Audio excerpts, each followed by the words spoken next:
We're a little over 48 hours from our snowstorm. Let's break down the latest data.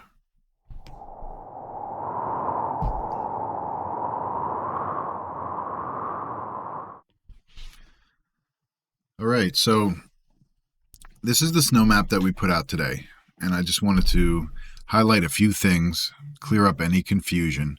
So this was not a snow map amount map that we did.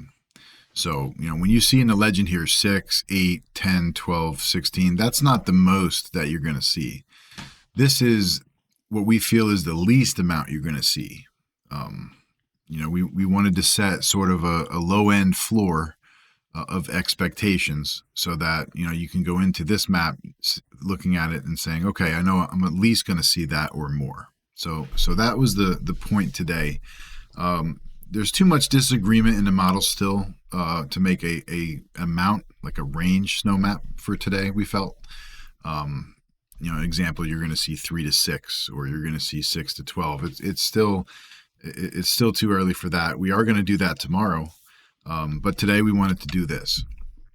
So, this orange F area down here in extreme southeast Jersey, that's going to see the least amount of snow because that area goes over to sleet the fastest. But we still believe you're going to see at least 6 down there.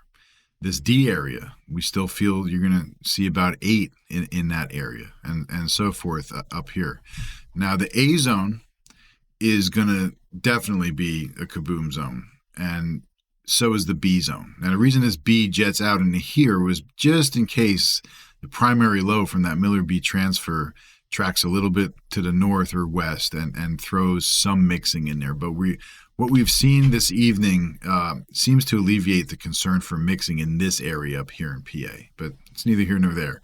Back in Jersey, what's important is this A and B zone. So this area right here has the best chance to kaboom, right? And then the C zone could go either way. We still think C is going to see at least 10 inches. If C is a little bit more snow before mix, and you'll get your kaboom in that C zone too. If the warm air advection advances quicker and further inland over 95, probably not going to see a kaboom in that C zone, but you will see probably 10 inches of snow. So again, this is a probability-based projection of what we feel is the low end of what you're going to see. And let's talk about how we can get there.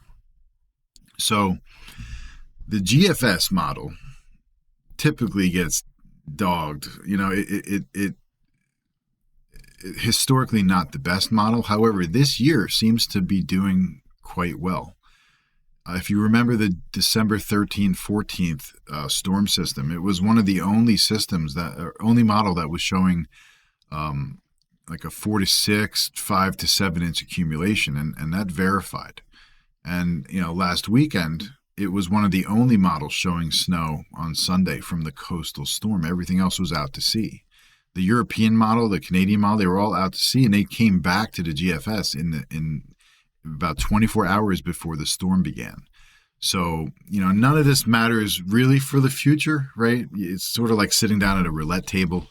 You look at that display and it's hit red every single time, right? You sit down and start playing, and of course it hits black, right? So, it's kind of hard to gamble that way. But, things have momentum, and some of these models lock onto the pattern. They have a better handle of the pattern, and they seem to perform better. In my opinion, the GFS and the AI version of the GFS did quite well. So, let's look at the GFS right now. And one thing I want to say, it's a lot colder than people think. And in the article today, I broke the storm down into 3 main phases. And this first phase, this is late Saturday night, like early Sunday morning, right? Light snow starts for South Jersey. And then you have 3, 6, 9, 12 to 15 hours of snowfall that's just increasing in intensity as you go on. It starts light, it goes to moderate, and it gets pretty heavy there, by the time you get to about Sunday afternoon. So 12 to 15 hours of good snowfall for South Jersey is going to get you that 6 inches that we think you're going to get down in that area, down in that ebb zone. And then there's the second phase of the storm where this mixing does push in. Whatever mixing is going to happen, it pushes in. Here's the maximum extent, which is like 1 a.m. Monday morning, right? You have the low popped offshore here, and you have mixing all the way to the 95 corridor.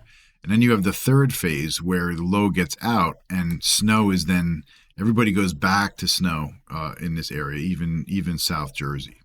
So again, three main phases: the initial snow, the middle mixing phase, which occurs overnight during a colder time, sun will be down, and then the back end of it as it tapers off Monday around noonish, maybe a little bit later than Monday. Get some flurries. So this is a bird's eye view kind of the entire system as it flows through on the GFS. Now let's look at a closer view. So again, light snow. This is 1 a.m. Sunday morning. Just moves into South Jersey, and you get to hour 72 here, which is 1 p.m. and it's snowing hard in South Jersey. That's really hard snow down there. That's inch plus per hour rates probably. But let's look at the surface temperatures at that point. You have temperatures in the teens, almost single digits in North Jersey, ranging down to about 26. So down here, 24, 25, 26, that's all good 15 to 1 high ratio snowfall plus. Again, all the more reason why we think you're going to see that at least 6 inches in South Jersey before you change over. And then if we go and look at the maximum extent of this, this is where it gets interesting. Let's just call this the 95 corridor where this is pushing into, right? Hour 84. So let's look at surface temperatures for hour 84. You're really only above freezing. Let's use a better color that you can see. You're really only above freezing, like right in the immediate coast here. But if I go back to that view of the precipitation, your precipitation line is all the way up here. So what does that mean for all these areas that are well below freezing, but it's sleeting? Well, what that tells me is that the lower mid-levels are acting suspect. So, this is 700 millibars, which is about 10,000 feet up in the air. Remains below zero, except for just kissing Cape May down there. Below zero. All below zero at 10,000 feet. Let's step down to 5,000 feet. Again, all below zero for most of that whole area southeast of 95. And if you go down to 925, this is like 2,500 feet. That's all offshore the line of freezing. So, what is going on in this area right here so that it changes from snow to sleet all the way to the 95 corridor? It tells me that there's a very, very shallow warm layer, right? And we've showed you those graphics before. Snow forms in the snowmaking zone up near like 700 millibars, and then it falls through a very shallow layer of warmth, which melts the snowflake into a raindrop, but then it goes back and falls through below freezing temperatures the rest of the way to the ground, and it freezes before it hits the ground. The fact that none of these main layers that these model sites show you are above freezing tells me it's a very, very shallow layer. It might be at like 800 millibars. That layer might be 500 feet thick at most. And the point about it being so shallow is that it's going to be in a very, very cold Arctic environment above and below it. So if precipitation is a little bit heavier, it could collapse that area. So what I'm really getting at here is, instead of the sleet making it all the way to where it's shown here, that layer could easily collapse to about this point and put this whole area here in the kaboom zone for the final result of this storm. So I'm a little suspicious about how far that's actually going to make it in. Should the GFS verify? Now, other models have been warmer. If we look at the warmest model out there, this is the Canadian. And what I want to point out with the Canadian is the whole Miller-B concept. So the one thing I talked about was the warm air advection in the article today as one of the things where, things could go wrong. The warm air could advect even further into I-95 and turn more areas over to sleet. And that's what the Canadian says it does. I mean, that's a very small portion of North Jersey above maybe Route 80 who remain all snow. But again, it's so cold in this environment. This is not a marginal temperature environment. This is very, very cold Arctic air just to the other side. If you look at these temperatures, it goes from 31 to 22 in about 10 miles on this thermal gradient, right? Whether this thermal gradient's here or up here like the Canadian, that's going to be very, very cold air. So again, this layer here could easily collapse to about here on the warmest model here on the Canadian. But that we talked about the warm air advection. That was the one concern from the article today with the probability snow map. The other thing I mentioned was the concept of a Miller-B. So a Miller-B, just like the President's Day 2003 storm, you have a low that first tracks up this way. And then you have another low, it sort of vanishes in what's called a transfer. So it goes up here and kind of disappears, but then it forms here and tracks this way. And it's bad because as this moves up here, it brings all this warm air up this way. And then the low, is throwing its own air off the ocean. And the ocean's only 38, 39 degrees right now. So it's not the coldest air to be thrown in. It's not like it's early December when you're near 50. But there's a lot of warm forces with a Miller-B where things could go wrong. And the other thing about a Miller-B is precipitation. There'll be a chunk of precipitation associated with this low. There'll be a chunk associated with this low.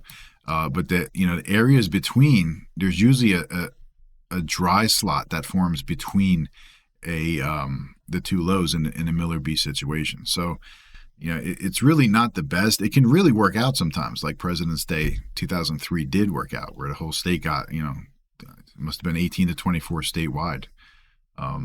But in most cases, these Miller-Bs really, really it sets up a screw zone in the middle. So that's the warmest solution, right? The Canadian right now. And the Canadians just, I don't know, we feel it's been lost with this idea. I really don't think. You see this low here? There's something wrong with that low driving all the way up into Lake Ontario. That low drives from Alabama to Ontario through the thermal gradient. It just doesn't look right to me. We've kind of been tossing this idea. Now, the European model is a little bit of middle ground. But let me show you something on the European. If we go to this morning's Euro, you can see this low forms right here. And it's not even marked as a low. Actually, I didn't go back far enough. Let's go all the way back.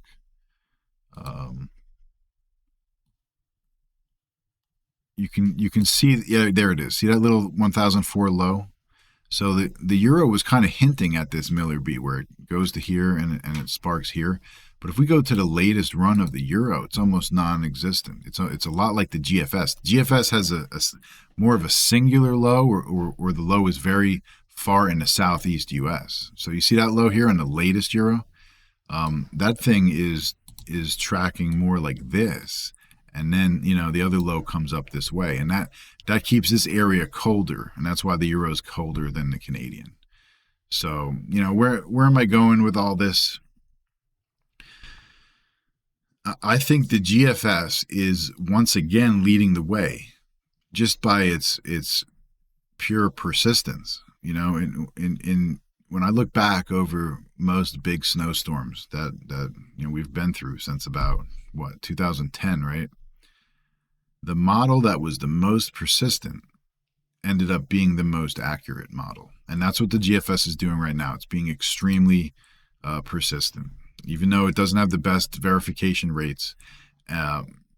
It's very persistent, and the euro has taken small steps towards it, and that's what sort of makes me feel like it might not be as cold as the GFS, but I think we're going to see things move a little bit towards it. The last 24 to 36 hours, we've had a slow northern trend.